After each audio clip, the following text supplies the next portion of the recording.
सलाम गाइस, पिछली वीडियो में हमने फेरिंग्स को डिस्कस किया और उसकी एनाटमी की बात की। अगर आपने वो नहीं देखी तो पहले वो देख लीजिए। अब इस वीडियो में हम नेज़ोफेरिंग्स को स्पेसिफिकली स्टडी करेंगे। नेज़ोफेरिंग्स एक्सटेंड करता है, पहले तो पूरा फेरिंग्स बेस ऑफ स्कल से लेके क्रीकोइड कार्टिलेज तक एक्सटेंड करता है। उसमें से बेस ऑफ स्कल से लेके जो पैलेट तक का पोर्शन है दैट इज़ नेज़ोफेरिंग्स। अब नेज़ोफेरिंग्स के अगर मैं इसके आगे नेज़ल कैविटी होती है, इसके नीचे यहाँ पर पैलेट आ जाता है और फिर ओरोफेरिंग्स कंटिन्यू करता है। पीछे इसके वर्टिब्रा होते हैं, ऊपर स्कल होते हैं। ठीक है, तो अभी हमने ना नेज़ोफेरिंग्स के लिए जो सारी मैंने बातें लिखी हुई हैं हमने आहिस्ता आहिस्ता करके स्टडी करनी है। मैं आपको बताती हूँ, ठीक है। तो अब ये हम आहिस्ता आहिस्ता स्टडी करते हैं। Nasopharynx basically uppermost portion of pharynx होता है। ये एपीफेरिंग्स इसे हम कहते हैं। ये कहाँ लाई करता है? ये नेज़ल कैविटी के पीछे पोस्टीरियर ओपनिंग्स कोइना होते हैं, उसके पोस्टीरियरली लाई करता है। It lies behind the posterior nasal Koyna. और इसकी बाउंड्रीज़ की अगर आप बात करो तो इसकी बाउंड्रीज सबसे पहले इसकी रूफ़ क्या है, आप यहाँ से देखो। इसकी रूफ़ क्या है? इसकी रूफ़ है बेस ऑफ स्कल। ये ऑब्वियस बात है कि इसकी रूफ़ है बेस ऑफ स्कल। इसकी पोस्टीरियर वॉल वर्टिब्रा है। कौन से vertebra? Atlas and axis. Atlas का मेन पोर्शन है जो C1 वर्टिब्रा है। फिर इसकी एंटीरियर वॉल में हमारे पास नेज़ल कोइना आ जाते हैं। नेज़ल कोइना के पीछे से आपको इन्फीरियर टर्बिनेटर वो सब दिख रहा होता है। इन्फीरियरली क्या है? पैलेट है। तो इन्फीरियरली हमारा हार्ड एंड सॉफ्ट पैलेट है। तो ये सारी इसकी बाउंड्रीज हैं। इसकी जो सबसे इंपॉर्टेंट चीज़ है वो जो आपको पता होनी चाहिए दैट इज़ लैटरल वॉल। पहले ये देख लें आप। सो रूफ़ के अंदर बेस ऑफ स्कल है, पोस्टीरियर वॉल एटलस है, प्रीवर्टिब्रल फेशिया है। रूफ़ और पोस्टीरियर वॉल एक दूसरे के साथ मर्ज कर जाते हैं। एंटीरियर वॉल की आप बात करो तो नेज़ल अपर्चर है और नेज़ल सेप्टम वो सब पीछे से नज़र आ रहा होता है। लैटरल वॉल ये बहुत इंपॉर्टेंट है, ये आपको बड़े अच्छे से आनी चाहिए। लैटरल वॉल में सबसे पहले तो जो यूस्टेशियन ट्यूब है उसकी ओपनिंग होती है। ये आप लेट्स से ये आपने अज्यूम करना है कि ये जो मैंने बनाया है ये आप फेरिंग्स की नेज़ोफेरिंग्स की लैटरल वॉल देख रहे हैं। अब ये लैटरल वॉल क्या है कि इधर ओपनिंग होती है यूस्टेशियन ट्यूब की। यूस्टेशियन ट्यूब कहाँ? मिडल एयर एक ट्यूब है, वो मिडल एयर से शुरू होती है और वो आती है और नेज़ोफेरिंग्स में उसका एक एंड ओपन होता है। और नेज़ोफेरिंग्स के अंदर कहाँ पर ओपन होता है? हम डिफरेंट व्यू कर लेते हैं। ये नोज़ है, ये लिप्स हैं, ठीक है। तो ये नोज़ के पीछे ये नोज़ है। तो उसने कहा है कि बेसिकली जो नोज़ के अंदर भी टर्बिनेट्स होते हैं ना सब, तो उसने कहा हुआ है कि अच्छा तो जो इन्फीरियर टर्बिनेट होता है यानी जो नोज़ का जो सबसे आखिरी वाला टर्बिनेट होता है उसके पोस्टीरियरली अगर आप चलते जाएँ तो 1.25 सेंटीमीटर बिहाइंड लाई करती है यूस्टेशियन ट्यूब की ओपनिंग। तो ये बड़ी इंपॉर्टेंट बात है, ये सबको पता होनी चाहिए।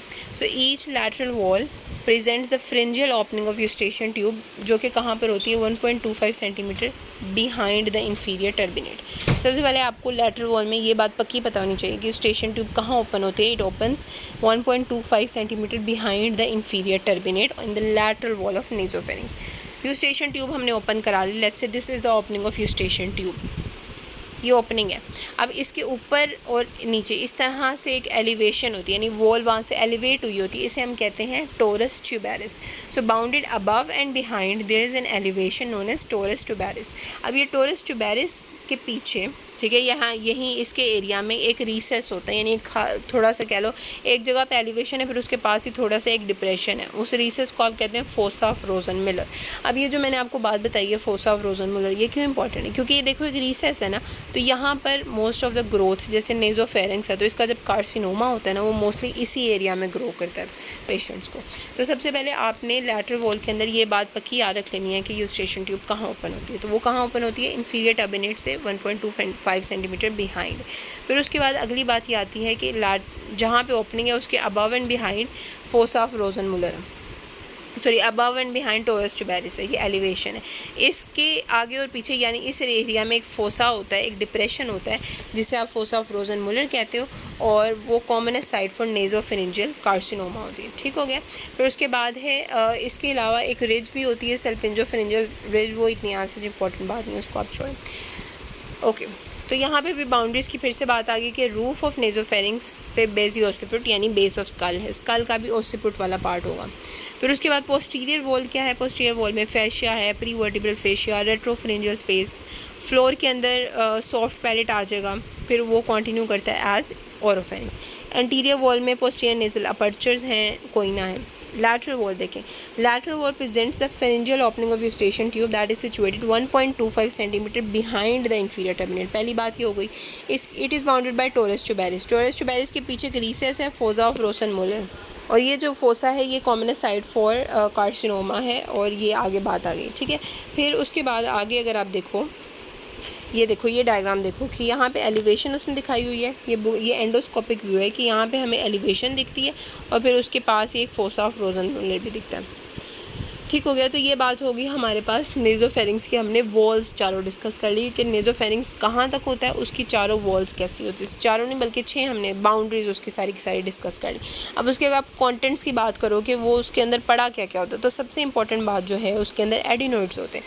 तो एडिनोइड्स किधर होते हैं, ये आपने देखा यहाँ बेस ऑफ स्कल था, यहाँ वर्टिब्रा था, तो ये जो सुपीरियर है और ये पोस्टीरियर वॉल, तो सुपीरियर और पोस्टीरियर वॉल के जंक्शन पर हमारे पास 2 लिम्फोइड एग्रीगेट्स पड़े होते हैं जो कि एडिनोइड्स होते हैं, नेज़ोफेरिंजियल टॉन्सिल्स उन्हें आप कहते हो।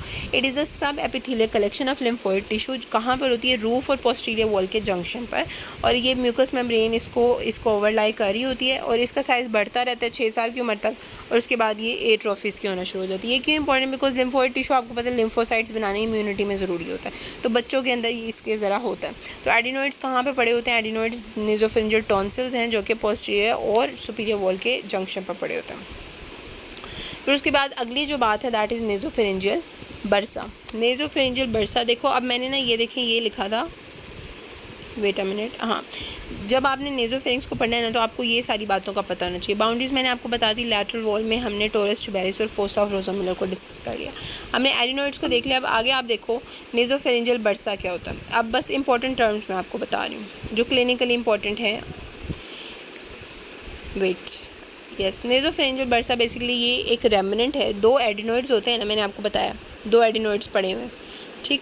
अब इन 2 एडिनोइड्स के दरमियान में ना, यानी म्यूकोजल यहाँ पे फेरिंजियल जो एंडोडर्म है और नोटोकोड, यानी बेसिकली जो फेरिंग्स का एंडोडर्म है ना उसके साथ नोटोकोड अटैच हुई होती है, तो इस एरिया पे अटैच हुई होती है। तो यहाँ पर ना एक रेमिनेंट सा एक बर्सा छोटा सा पाउच सा बना होता है जिसे आप कह देते हो कि नेज़ोफेरिंजियल बर्सा है।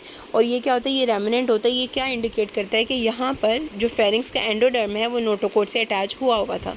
अब ये तो ठीक है, कोई मसला नहीं, नॉर्मल चीज़ है, ये आपको एम्ब्रियोलॉजिकल पॉइंट बता रहा है। लेकिन अगर यहाँ इन्फेक्शन हो जाए तो पोस्ट नेजल डिस्चार्ज, देखो नेरिंग तो नोज़ के पीछे से वो डिस्चार्ज होगा और उस सारे एरिया की नेज़ोफेरिंक्स की क्रस्टिंग हो जाएगी, और इस सारे चीज़ को आप कहते हो थॉर्न वॉल डिजीज़। नॉर्मली क्या होता है, ये बस एक बरसा होता है जिसमें कोई मसला नहीं कर रहा होता, लेकिन अगर इसके इन्फेक्शन हो जाए तो थॉर्न वॉल डिजीज़ कहते हैं या बर्साइटिस आप इसे कह सकते हो। फिर अगली बात, अगली जो टर्म है दैट इज साइनस ऑफ मोरगेगनी। तो ये क्या है, ये सुपीरियर कॉन्स्ट्रिक्टर, ठीक है। आपके फेरिंग्स के मसल्स होते हैं ना सबसे ऊपर, सुपीरियर, मिडल, इन्फीरियर कॉन्स्ट्रिक्टर। तो जो सुपीरियर कॉन्स्ट्रिक्टर है इसमें और बेस ऑफ स्कल में एक स्पेस होती है that is known as sinus of Morgagni. Sinus of Morgagni में क्या क्या गुजर के आता है, यहाँ पर यूस्टेशन ट्यूब होती है, देखो सुपीरियर कॉन्स्ट्रिक्टर के ऊपर होती है, मसल को नहीं पियर्स कर रही होती, वो इससे ऊपर होती है, sinus of Morgagni. Eustachian tube, बाकी कुछ मसल्स होते हैं, levator veli palatini, tensor veli palatini, ascending palatine branch of facial artery. यानी आपको ये पता होना चाहिए what is sinus of Morgagni, उसमें से यूस्टेशियन ट्यूब गुजरती है और उसके अलावा कौन से स्ट्रक्चर्स गुजरते हैं, तो ये बात आपको पता होनी चाहिए। इसके अलावा कुछ इंपॉर्टेंट स्ट्रक्चर्स जो रह गए हैं नेज़ोफेरिंक्स के अंदर वो भी मैंने लिख दिए हैं कि रथकेस पाउच, इसमें बस आपको ये पता होना चाहिए कि ऊपर जब पिट्यूटरी ग्रो कर रहा होता है उसके कुछ रेमिनेंट्स और उसकी कुछ इन्वेजिनेशन होती है वो रथकेस पाउच की फॉर्म में होती है। इसकी आज सच इतनी इंपॉर्टेंस नहीं, बस आपको कोई रथकेस पाउच बोले तो आपको पता हो कि अच्छा इसका लिंक पिट्यूटरी ग्लैंड से। ट्यूबल टॉन्सिल्स क्या होते हैं, एक तो टॉन्सिल्स आपने देख ली ना एडिनोइड्स हैं, उसके अलावा जो टोरस ट्यूबेरिस था ना उसके पीछे फोसा ऑफ रोज़नमुलर, तो उसके पास ही टॉन्सिल्स पड़े होते हैं that is known as tubal tonsils, ठीक है। ट्यूब के पास है तो ट्यूबल टॉन्सिल्स। और साइनस ऑफ मोरगेगनी मैंने आपको ऑलरेडी बता दिया कि ये क्या होता है, ये स्कल और सुपीरियर कॉन्स्ट्रिक्टर के दरमियान एक स्पेस होती है that is sinus of Morgagni. इधर से कौन से स्ट्रक्चर्स जाते हैं, Eustachian tube number 1, levator veli palatini muscle, tensor veli palatini, और इसके अलावा पैलेट है तो ascending palatine branch of facial artery. तो ये बात हमने कर ली। अब एक बस हम रिवीजन करेंगे नेज़ोफेरिंक्स के अंदर। और हाँ, लिम्फेटिक ड्रेनेज, लिम्फेटिक ड्रेनेज नेज़ोफेरिंक्स का कहाँ होता है, अपर डीप सर्वाइकल नोड्स में। देखो ऊपर है सर्वाइकल है और डीप है, अपर डीप सर्वाइकल नोड्स में। यहाँ तो सारी नोड्स डायरेक्टली इनके अंदर चले जाएंगे, या फिर पैराफ्रिंजियल और रेट्रोफ्रिंजियल में पहले जाएंगे और फिर इनके अंदर ड्रेन करेंगे। तो मेन उसका ड्रेनेज कहाँ है, upper deep cervical lymph nodes में। यहाँ तो डायरेक्टली करेंगे, indirectly through retro and parapharyngeal nodes, ठीक हो गया। सो ये हमारे पास नेज़ोफेरिंक्स कंप्लीट हो गया। अब बस आपने यहाँ से कंप्लीट करना है कि नेज़ोफेरिंक्स के अंदर हमने क्या क्या देखा, उसकी हमने बाउंड्रीज़ देखी। बाउंड्रीज़ के अंदर हमने बताया कि ऊपर क्या है स्कल, नीचे ओरोफेरिंक्स में कंटिन्यू कर रहा है और पैलेट है, एंटीरियरली इसकी नेज़ल कैविटी सारी लाई करी, पोस्टीरियरली वर्टिब्रा, ये हमने इसकी बाउंड्रीज़ देख ली। फिर हमने देखा कि लैटरल वॉल के अंदर टोरस एक यूस्टेशन ट्यूब ओपन होती है, उसकी साइड पे एलिवेशन है टोरस ट्यूबेरिस, उसके नीचे टॉन्सिल्स भी हैं वहाँ फोसा ऑफ रोसन में। ये लैटरल वॉल आपने देख ली। एडिनोइड्स का आपको पता होना चाहिए। नेजोफेरेंजियल बर्सा क्या है, ये एक रेमिनेंट है जहाँ नोटोकोड और नेजोफेरिंग्स की जो एंडोडर्म है वो अटैच हुई थी। अगर वहाँ डिजीज़ हो जाए तो उसको हम क्या कहते हैं, उसको हम कहते हैं थॉर्न वॉल डिजीज़। रथ केस पाउच ये पिट्यूटरी की इन्वेजिनेशन को इंडिकेट करता है। साइनस मॉर्गेगनी क्या है, ये सुपीरियर कंस्ट्रिक्टर और बेसोस्कल के दरमियान एक स्पेस है, दैट इज साइनस मॉर्गेगनी। यहाँ से यूस्टेशन ट्यूब गुजरती है।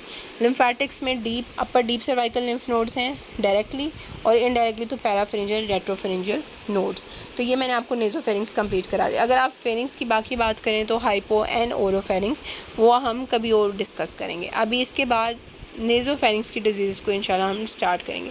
तो यहाँ तक अगर आपको कुछ समझ नहीं आया तो आपने ज़रूर मुझसे पूछना है, और एक दफ़ा आपने इसको बुक से रीड कर लेना, लेकिन आपका इंशाल्लाह ऐसे ही कवर हो गया होगा। So that's it for this video. लेकिन अभी आपके लिए क्वेश्चन आई थिंक सो कर लेना चाहिए ताकि आप कमेंट सेक्शन में उसका आंसर कर सको। आप ऐसा करो कि साइनस ऑफ मॉर्गेगनी के स्ट्रक्चर्स, उसमें से कौन कौन से स्ट्रक्चर्स पास करते हैं वो कमेंट सेक्शन में बताइए ताकि मुझे समझ आए कि आपको समझ आइए कि नहीं। So that's it for this video. इंशाल्लाह नेक्स्ट वीडियो में मिलेंगे।